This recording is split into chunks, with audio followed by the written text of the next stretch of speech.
অন্তর্বর্তীকালীন সরকারের অত্যন্ত গুরুত্বপূর্ণ দুজন উপদেষ্টা ডক্টর আসিফ নজরুল ও আসিফ মাহমুদ সজীব ভুঁইয়া। সম্প্রতি তারা সুইজারল্যান্ড সফরে গিয়েছেন। সফরের ব্যাপারে আনুষ্ঠানিক কোনো ঘোষণা না আসলেও ফেসবুকে ছবি পোস্ট করে নিজেদের অবস্থান স্পষ্ট করেছেন তারা। সেখানে আসিফ নজরুলের সঙ্গে আওয়ামী লীগ কর্মীদের অনাকাঙ্ক্ষিত আচরণ নিয়ে সোশ্যাল মিডিয়ায় সমালোচনার ঝড় বইছে।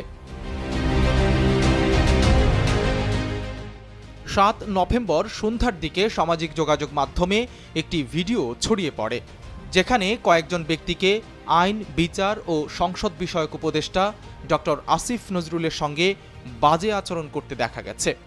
এক পর্যায়ে আসিফ নজরুলকে বলতে শোনা যায়, আপনি আমার গায়ে হাত দেবেন না, আসেন আপনাদের সঙ্গে কথা বলি।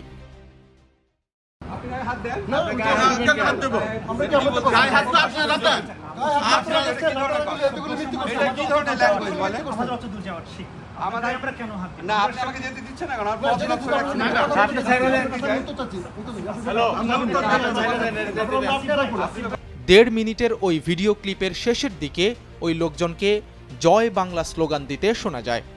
জানা গেছে তারা সুইজারল্যান্ড আওয়ামী লীগের বিভিন্ন স্তরের কর্মী।